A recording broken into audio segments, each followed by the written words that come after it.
अरे यार तुम नारा कुछ भी लगा लो, कोई दिक्कत नहीं, किसकी भी जय बोलो, हमें कोई दिक्कत नहीं। आई लव मीनू बोलो, उसकी भी हमारे को दिक्कत नहीं।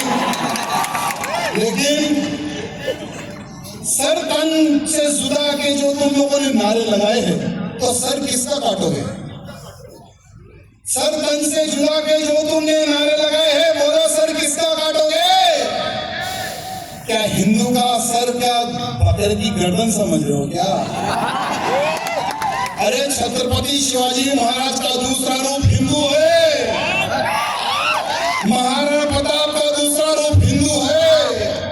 एक समय था, एक गाल दो दूसरा गाल भी दे दो, अब समय बदल चुका है। गाल पर हाथ आने से पहले हाथ कट के गिर जाता है। आज का हिंदू क्या है?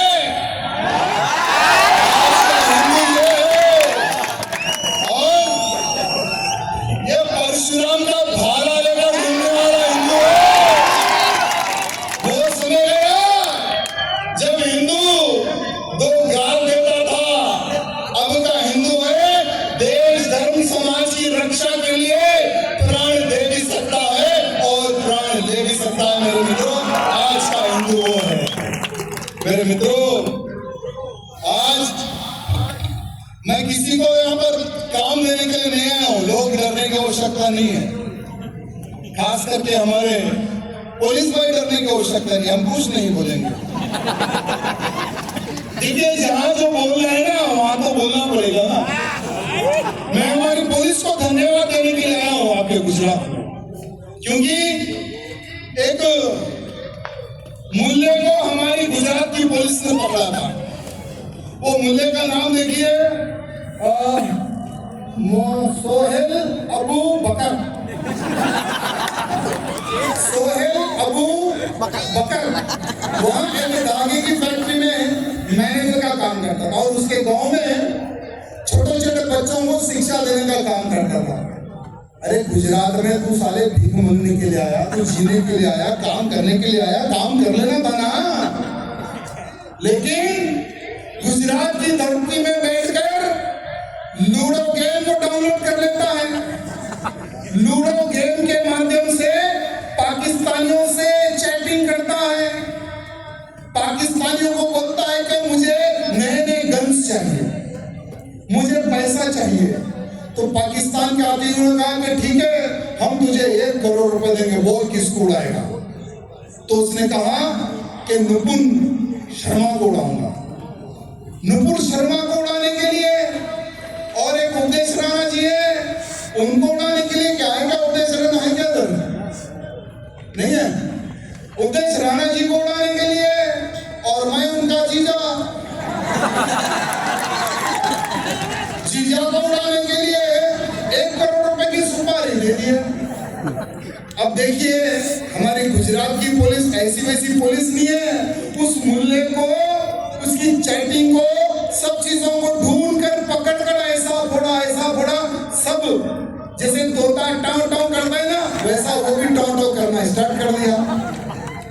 पूरी की पूरी हिस्ट्री उसने बताई कि किस प्रकार से हमारा प्लान था। मैं हमारे पुलिस कमिश्नर जी का धन्यवाद प्रकट करूंगा, गृह मंत्री जी का धन्यवाद प्रकट करूंगा। उन्होंने इतनी अच्छी से इंक्वायरी करी, पूरी जांच की, और सारे के सारे डिटेल बाहर निकाल के उसको जेल पहुंचा दिया। अभी सुना है कि उसे बेल मिल गई। तो हमारे पुलिस के अधिकारियों से निवेदन करना चाहूंगा कि वो कोर्ट कब आता है और कब जाता है, थोड़ा हमें बता देना, क्योंकि हम भी उसके दर्शन कर लेंगे जिसने हमारे नाम की सुपारी खाई, हम भी उससे गले मिल लेंगे जिसने हमारे नाम की सुपारी खाई। एक नांदेड़ का था एक मुल्ला, उसने भी मेरे नाम की सुपारी खाई थी। तो मुंबई केवल पुलिस ने उसको पकड़ा और मुझे बुलाया विटनेस के लिए कि भाई साहब आपको इसने फोन किया था। मैंने कहा मुझे तो रोज फोन आते हैं, तो इनमें से इसका किसका नंबर है? तो उन्होंने बताया कि नहीं भाई साहब ये नंबर है, आपको मुंबई आना है विटनेस देने के लिए। बोला ठीक है, आ जाऊंगा। मुंबई गया, कोर्ट के अंदर जाते ही 4 साले आतंकी बैठे हुए हैं। जो खाते भारत का साले गाते पाकिस्तान का। एक यानी इनकी अम्मी जो होती है वो भारत की होती है, इनके जो अब्बा होते हैं वो पाकिस्तान से होते हैं।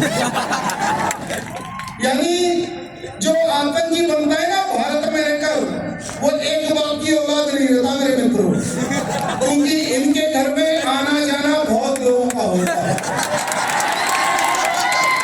और ये जो आतंकियों की जो पैदाशी होती है ना, ये हलाल की पैदाशी होती है।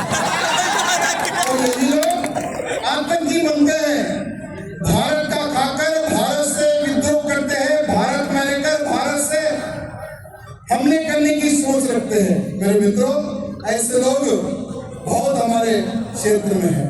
आप लोगों ने देखा होगा कि बंगाल में इस बार नवरात्र के शुभ अवसर पर हिंदू नवरात्र बहुत ही पवित्र से मनाता है। 9 दिन भूखा प्यासा रहकर मां को मनाने का प्रयत्न करता है। एक तरफ हिंदू पंडाल लगा रहा है तो दूसरी तरफ वही पंडालों में बैनर लग रहे हैं। बंगाल में दुर्गा माता के पंडालों में बैनर लगे, उस बैनर में ये लिखा हुआ है कि नमाज का समय ये है,